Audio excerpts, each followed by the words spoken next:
नवी मुहर्रमुल हराम का मरकजी जुलूस पांडू स्ट्रीट से बरामद हुआ। जुलूस कदीमी और तारीखी रूट से होता हुआ खैमा सादात पहुंचकर इख्तिताम पजीर हो चुका है। इसी बारे में मजीद जान लेते हैं नुमाइंदा 7 न्यूज़ मलिक मुश्ताक से।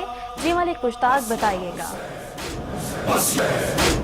इमाम बारगाह खैमा सादात और आज सुबह पांडू स्ट्रीट से सुबह 10 बजे के करीब जो मरकजी जुलूस बरामद हुआ वो अपने मुकर्रर रास्तों से होता हुआ अब रात चूँकि 9 बज चुके हैं और खैमा सादात जैन मंदिर चौक इमाम बारगाह में पहुंच चुका है। इसके बाद जुलूस वही अपने मुकर्रर रास्तों से होता हुआ दोबारा पांडू स्ट्रीट पहुंचकर इख्तिताम पजीर होगा। अगर बात की जाए सिक्योरिटी की तो सिक्योरिटी के सख्त इंतजामात किए गए हैं, क्योंकि जब जुलूस IG ऑफिस के बाहर पहुंचा अनारकली के करीब तो वहां पर नमाज मगरिबैन अदा की गई और उसके बाद मातमी और अज़ादार जुलूस के साथ शबीह जुलजरा के साथ अब खैमा सादात पहुंच चुके हैं।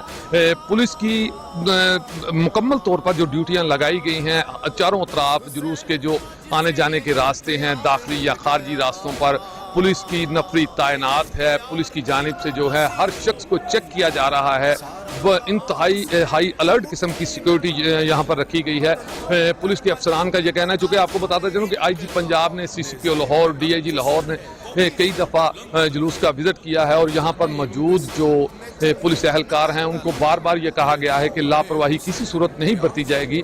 चूँकि अब खैमा सादात में हम मौजूद हैं और अज़ादारों की एक बड़ी तादाद मौजूद है जो जुलजना के साथ साथ अज़ादारी हुसैन करते हुए यहाँ पर पहुँचे हैं।